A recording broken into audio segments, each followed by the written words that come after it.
When the relief crew arrived, the lighthouse was silent. The lamps were cold, and the three men responsible for keeping it alive had vanished. This is not a ghost story invented for the internet. It began with a real lighthouse, a real crew, and a light that should never have gone dark. The Flannan Isles sit about 20 miles west of the Isle of Lewis, a hard scatter of rock where the Atlantic does not knock. It hammers. On duty were Principal Keeper James Ducat, Second Assistant Thomas Marshall, and occasional keeper Donald McArthur, filling in for a sick colleague. Their job sounded simple: keep the lamp burning, keep the machinery clean, and make sure ships saw warning light before they met the rocks. But every routine task happened on an island cut off by weather, distance, and cliffs. Out there, a small mistake could become the whole story. Around midnight on December 15th, the steamer Archtor passed the islands and saw something wrong. The lighthouse light was not visible. That should have triggered urgency. Instead, the warning moved slowly through ordinary channels, while the island stayed dark night after night. The relief vessel Hesperus was due to bring supplies and rotate the men, but bad weather delayed the crossing until December 26th. By then, if the keepers were in trouble, help was already too late. The question waiting on Island Moor was whether anyone was still there. As Hesperus came in, the crew noticed the first wrong detail. No flag was flying, no provision boxes were waiting at the landing. The ship sounded for attention, still nothing. No keeper came out, no signal answered. The lighthouse looked less abandoned than interrupted. The relief keeper, Joseph Moore, went ashore first. He knew these men, he knew the routine, and almost immediately he knew something was wrong. The entrance gate was closed, the outside doors were closed. Inside, the station was not wrecked. It was orderly in a way that felt worse. The beds were empty. The fire had not been lit for days. The clock had stopped. There was no sign of a struggle inside the building. Then came the detail that makes the whole case feel so strange. The lamp had been cleaned. The oil was ready. The work had been done. This did not look like men running from panic. It looked like men who expected to return but never crossed the threshold again.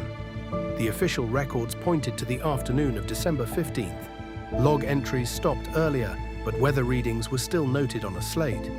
The morning work was complete. The kitchen had been tidied. The light should have been lit that evening.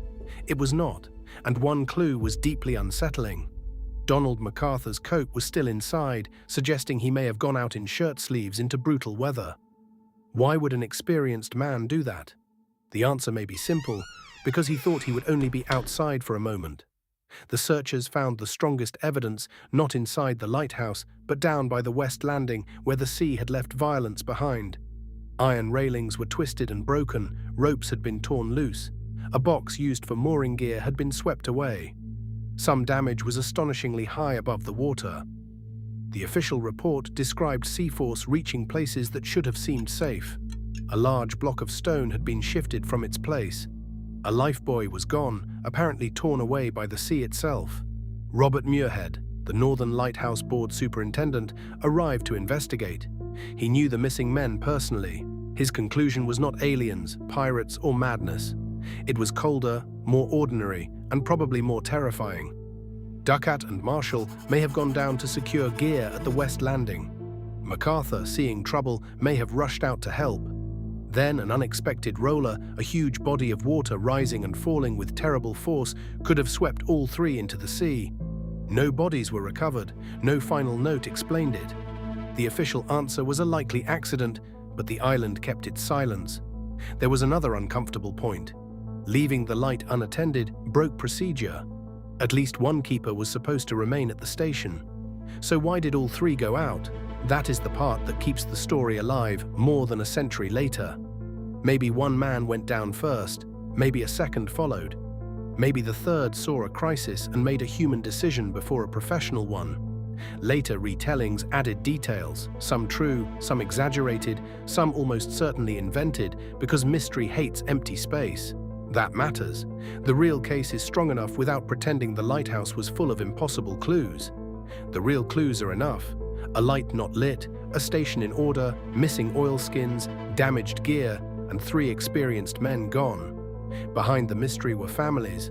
Ducat left a wife and children. MacArthur did too. The question was not entertainment to them. Moore and volunteers stayed behind to relight the lamp. The beam returned, but the station was never the same. Afterward, the board considered how signals were watched from shore, but even better signals would not have saved them that afternoon. The simplest answer is the sea, not because it explains every feeling in the story, but because it explains the damage.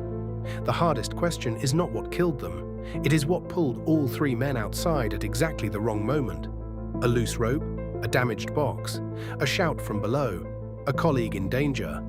Any of those could have been enough. On land, that might become a story you tell later. On Island Moor, with the Atlantic climbing the rocks, it became the last decision. There was no confession, no culprit, no body brought home with proof. Only a lighthouse, records, and absence. The lighthouse continued. Keepers came and went. Eventually, automation arrived, but the story stayed attached to the stone. It stays with us because it is balanced on a knife edge. Practical enough to believe, strange enough to unsettle.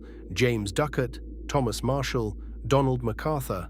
Three names often swallowed by the phrase missing lighthouse keepers.